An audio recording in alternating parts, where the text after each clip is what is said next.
Hello दोस्तों, घूमते फिरते में आपका स्वागत है। आज हम आपको लेकर चलते हैं समुद्र के अंदर बने हुए एक किले में, जिसका नाम है सिंधु दुर्ग। और यह किला छत्रपति शिवाजी द्वारा बनवाया गया था। गोवा में रहते हुए इसकी खास बात यह है कि आप सुबह अपने गोवा घर से निकलकर और शाम को घूमकर वापस पहुंच सकते हैं। यह किला महाराष्ट्र के दक्षिणी छोर पर स्थित सिंधुदुर्ग जिले के मालवान नामक कस्बे में मालवान बीच से करीब 1 किलोमीटर अंदर समुद्र में स्थित एक टापू पर बना है। उल्लेखनीय है कि जिले का नाम इसी समुद्री किले सिंधुदुर्ग के नाम पर ही रखा गया है। मालवान सिंधुदुर्ग जिले का एक प्रमुख कस्बा है, जो कि किले के अतिरिक्त अपने सुंदर बीचेस, अल्फांसो आम और नारियल की खेती के लिए प्रसिद्ध है। मालवान गोवा की राजधानी पंजिम से करीब 100 किलोमीटर दूर है। हालांकि गोवा महाराष्ट्र की सीमा से मालवान की दूरी महज 50 किलोमीटर है। मुंबई से इसकी दूरी 450 किलोमीटर है। हम लोग गोवा से मालवान गए थे। हम सुबह 7:30 बजे अपनी कार से मालवान के लिए निकल लिए थे।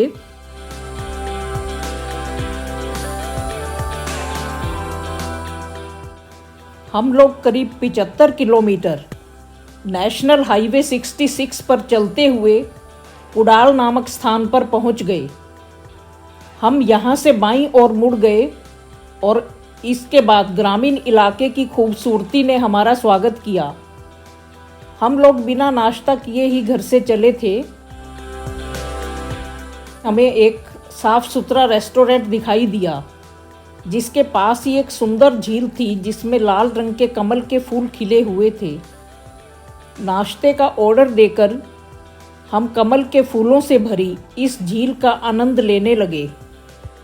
नाश्ते के बाद हम चल पड़े और इसके बाद का सफ़र और भी सुंदर हो चला था।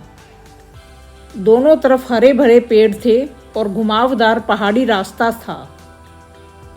इस रास्ते से होते हुए हम लोग करीब 10 बजे मालवान के तट पर पहुंच गए।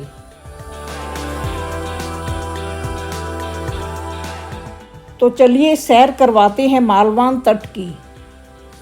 यहाँ का सबसे बड़ा आकर्षण हमारे लिए सिंधुदुर्ग फोर्ट ही था, जिसके लिए यहाँ जेटी से बोट्स के जरिए ही पहुँचा जा सकता है, जो समुद्र के अंदर करीब 1 किलोमीटर दूर खुरले आइलैंड पर बना है। तो हम चल पड़े जेटी की ओर। जेटी तक पहुँचने का रास्ते में दुकानें सजी थी, जहां डेकोरेटिव आइटम्स के साथ साथ मिठाइयाँ भी उपलब्ध थी।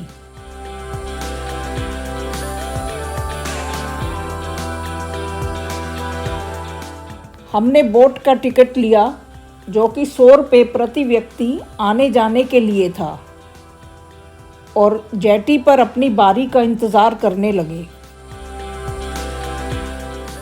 समुद्र के अंदर अनेक बोट्स खड़ी थी। इसके अतिरिक्त पैरासेलिंग और अन्य गतिविधियां भी जारी थी। स्कूबा डाइविंग का बोर्ड भी यहाँ लगा था। दाईं ओर के तट के ऊपर छत्रपति शिवाजी की विशाल मूर्ति दिखाई दे रही थी। थोड़ी ही देर में एक बोट जेटी के पास आकर खड़ी हुई। स्कूली बच्चों के एक ग्रुप के साथ बोट को सवारियों से खचाखच भर दिया गया और हम चल पड़े समुद्र के अंदर बने किले को देखने। उफ, यह एक रोमांचकारी अनुभव था।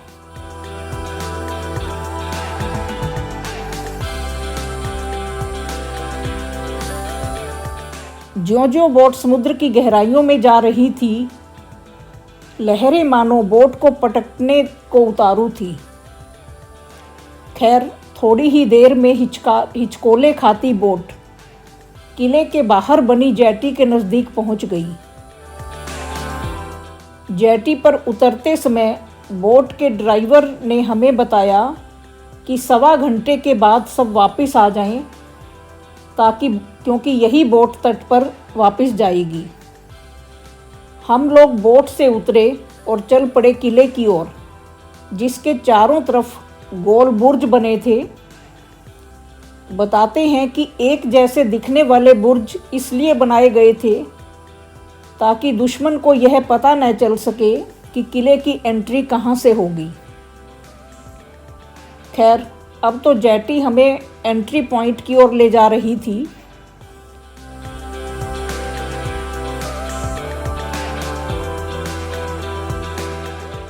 अंदर जाने का रास्ता घुमावदार बना हुआ है और जिसमें अंदर जाकर गेट दिखाई देता है।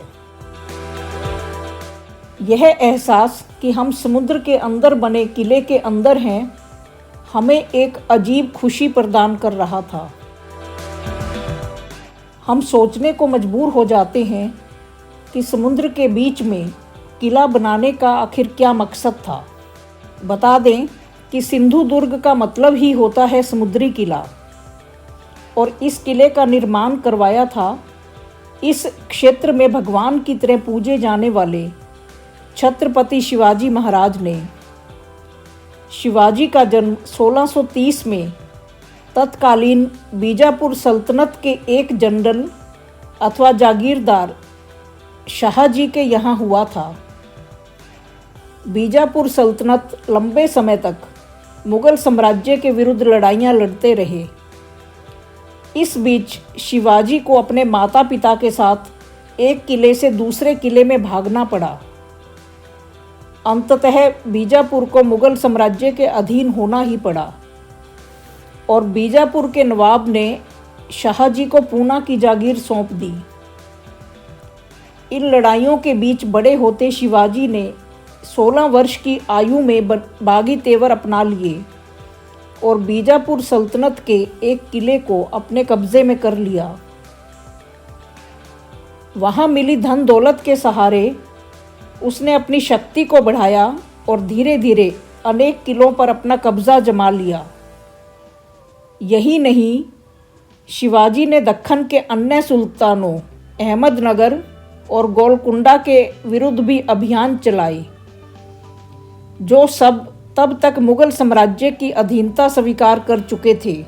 शिवाजी की इन गतिविधियों के कारण न केवल दक्खन के नवाब बल्कि मुगल बादशाह औरंगजेब भी परेशान था।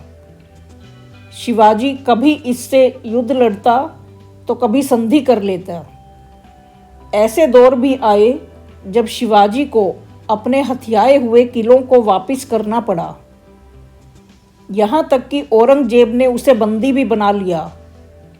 फलों के टोकरे में छुपकर औरंगजेब की कैद से भागने का किस्सा हम सब ने इतिहास की किताबों में पढ़ा है।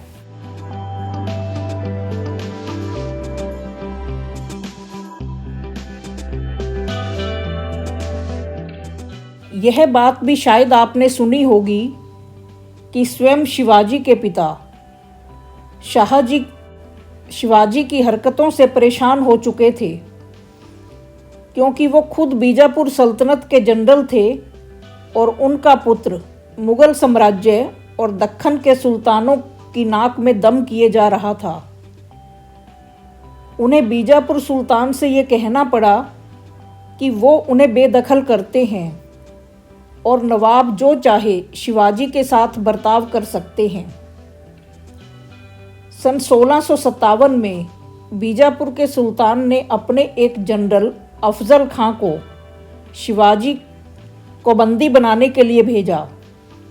शिवाजी का पीछा करते हुए अफजल खान ने अंततः शिवाजी को प्रतापगढ़ के किले में छुपने को मजबूर कर दिया। करीब 2 महीने तक किले की घेराबंदी के बाद भी वह शिवाजी को कब्जे में नहीं ले सका। अंततः अफजल खान ने शिवाजी को संधि के बहाने किले के बाहर बुलाया। शिवाजी उसके इरादों को भांप चुके थे, इसलिए अपनी तैयारी के साथ वे अफजल खान से मिलने के लिए पहुंचे। शर्त यह थी कि दोनों के साथ केवल एक एक व्यक्ति ही साथ में होगा। यह कहानी भी शायद आपको याद होगी कि कैसे एक गुप्त हथियार बाघनाग अर्थात टाइगर कला से शिवाजी ने अपने से कहीं अधिक ताकतवर अफजल खान को मार दिया था।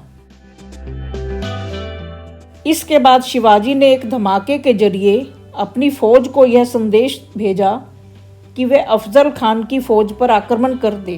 बहरहाल शिवाजी और मुगल सल्तनत तथा उसके अधीन दक्खन के नवाबों के बीच लड़ाइयाँ तथा संधियों का दौर चलता रहा और अंततः 1674 में शिवाजी का राज्याभिषेक संपन्न हुआ।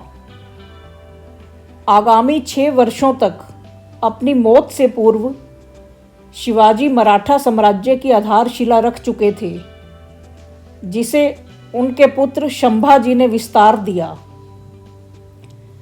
शिवाजी ने अपने प्रशासन को प्रगतिशील बनाया और हिंदू, मुसलमान और यहाँ तक कि विदेशियों को भी अपने प्रशासन में स्थान दिया, फौज का विस्तार किया और नेवी को सुदृढ़ किया। बहरहाल मालवान सहित कोंकण का अधिकतर क्षेत्र शिवाजी के कब्जे में आ चुका था। बता दें कि गोवा में 1510 में ही पुर्तगालियों का कब्जा हो चुका था। अंग्रेज, डच, फ्रेंच व्यापारी भी इस क्षेत्र में सक्रिय होते जा रहे थे। उत्तर में जंजीरा फोर्ट एक स्वतंत्र रियासत बनी हुई थी। इन सब से निपटने के लिए शिवाजी ने सन 1664 से 1667 के बीच सिंधु दुर्ग का निर्माण करवाया था।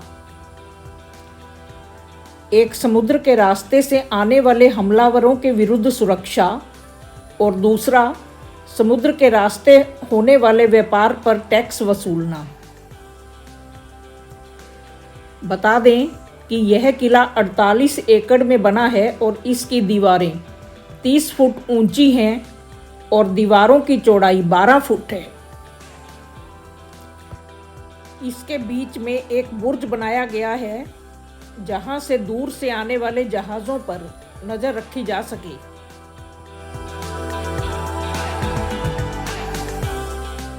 किले के अंदर पानी की ज़रूरतों को पूरा करने के लिए 5 कुएं बनाए गए थे।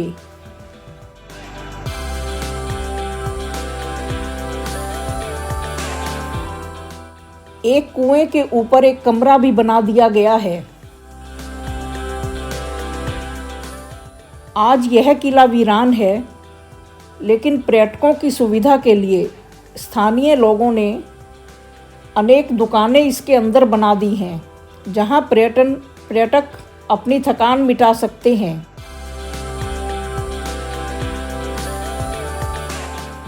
दिलचस्प बात यह भी है कि किले के अंदर शिवाजी का एक मंदिर भी बनाया गया है, जो अपने आप में इकलौता ऐसा मंदिर है। दीवारें और बुर्ज आज भी मजबूती से यहाँ खड़े हैं, जिन पर चलते हुए पर्यटक चारों ओर के समुद्र का नज़ारा देख सकते हैं। किले की एक साइड में दीवार से स्कूबा डाइविंग करते हुए पर्यटक भी देखे जा सकते हैं।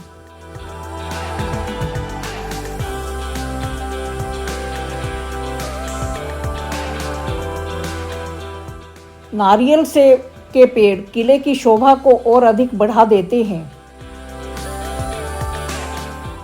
3 किलोमीटर की बाउंड्री के एक हिस्से पर चलने के बाद हम लोग सीढ़ियों से नीचे उतरकर वापस गेट की ओर चल पड़े।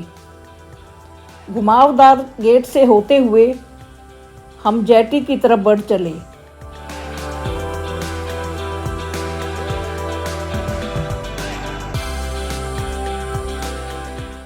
जैसे ही हम जेटी के किनारे पहुंचे, हम बोट का इंतज़ार करने लगे और थोड़ी देर में हमें अपनी बोट आती हुई दिखाई दी।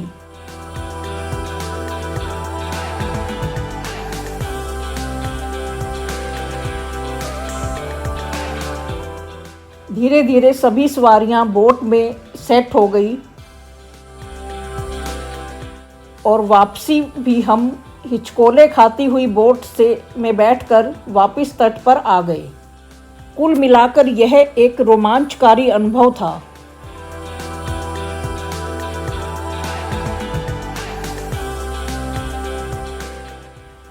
मालवान में सिंधु दुर्ग के अलावा 2 और सहायक किले बनाए गए थे, जिनके नाम थे राजकोट और सरजेकोट। ये दोनों किले नष्ट हो चुके हैं, लेकिन अभी हाल ही में पर्यटन को बढ़ावा देने के लिए राजकोट के किले को नया रूप दिया जा गया है और इसके बीच में शिवाजी की विशालकाय प्रतिमा स्थापित की गई है, जो काफ़ी दूर से ही पर्यटकों का ध्यान आकर्षित करती है। मूर्ति के नीचे शिवाजी के विभिन्न किलों का वर्णन भी दिया गया है।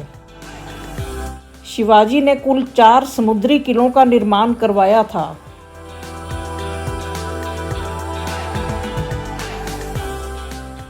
मालवन तट आसपास के लोगों के लिए तो पर्यटन का अच्छा स्थान है ही, दूर दराज के इलाकों से भी लोग यहाँ आने लगे हैं। यहाँ एक रॉक गार्डन भी बनाया गया है। समुद्र तट से सटा यह एक खूबसूरत पार्क है, जिसके अंदर पर्यटक अपनी थकान मिटा सकते हैं। मालवान बीच के अलावा यहाँ पर चिरला बीच भी काफ़ी खूबसूरत है, जिसके पास होटल और रेस्टोरेंट भी बने हैं। ऐसे ही एक रेस्टोरेंट में हमने मालवान के खानों का आनंद लिया।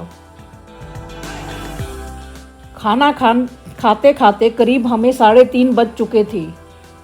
गर्मी काफ़ी थी और हमने मालवान से करीब 8 किलोमीटर दूर तारकर्ली बीच पर जाने का अपना प्रोग्राम रद्द कर दिया और हम वापस गोवा के लिए निकल पड़े।